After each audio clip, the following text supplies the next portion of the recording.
Côté pile, une bonne nouvelle. L'espérance de vie augmente. Côté face, c'est un véritable casse-tête pour les personnes en charge des régimes des retraites par répartition.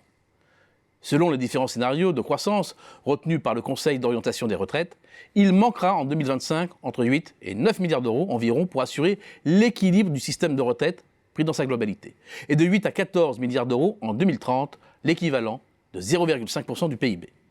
Au-delà des virulentes critiques faites par certains sur le choix de certaines hypothèses, principalement sur les ressources affectées au système, il existe un point de convergence. La baisse du nombre de cotisants par rapport au nombre de retraités, passé de plus de 3 pour 1 au milieu des années 70 à 2 au milieu des années 2000 pour tomber à 1,7 aujourd'hui, pose un sérieux problème d'équilibre. D'autant plus que les projections, quelles que soient les circonstances, prolongent la tendance si rien ne bouge. La solution s'impose donc d'elle-même. Il faut encore augmenter l'âge de départ à la retraite pour inverser la vapeur. C'est QFD. Ce rapport cotisants-retraités dépend principalement de 3 variables démographiques: fécondité, espérance de vie, immigration, mais aussi des comportements d'activité à tous les âges et en partie du taux de chômage. Une population plus jeune permettrait d'augmenter le nombre d'actifs, donc de cotisants par rapport à celui des retraités. Les hypothèses démographiques retenues par le corps dans ses travaux sont celles de l'INSEE 2016 et courent jusqu'en 2070. Elles reposent tout d'abord sur un indice conjoncturel de fécondité qui, dans le scénario central, est de 1,95 enfants par femme, avec des fourchettes basses et hautes de 1,8 et 2,1 enfants. Or, la fécondité observée est en recul depuis 4 ans, se situant davantage sur le sentier bas de la fourchette. Dans les faits, la fécondité ne permet donc pas le renouvellement des générations. Autre hypothèse, celle du solde migratoire. Fixé à 70 000 personnes dans le scénario central, les dernières observations sont assez proches, quoique légèrement inférieures, avec 58 000 individus depuis 3 ans. Quant à l'espérance de vie instantanée à 60 ans, elle continue de s'élever. Plutôt moins rapidement que prévu du côté des femmes, mais plutôt plus rapidement du côté des hommes. Si la question est de savoir si les naissances et l'immigration peuvent sauver le système des retraites, dans l'absolu, oui. Mais cela n'en prend pas le chemin, d'autant que la politique familiale ne semble pas une priorité.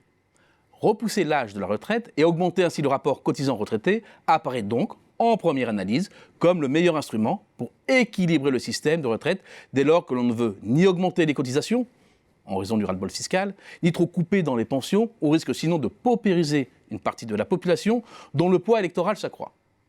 Le problème, dans le cas français, c'est que travailler plus longtemps est loin de produire les effets mécaniques attendus sur le volume global de travail et de cotisation. Il faut d'abord s'attarder sur le taux d'activité, soit le rapport entre le nombre d'actifs, actifs occupés et chômeurs, à l'ensemble de la population correspondante. Le numérateur intègre donc ceux qui travaillent et ceux qui voudraient travailler. Avec un taux de 71,6% en moyenne au deuxième trimestre 2019, la France se situe 2 points en dessous de la moyenne de la zone euro.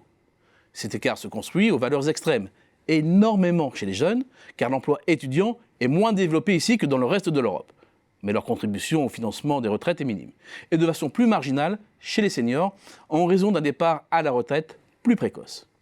L'analyse du taux d'emploi, c'est-à-dire le nombre de personnes disposant effectivement d'un emploi, sur le nombre de personnes en âge de travailler, fait passer la France dans une autre sphère.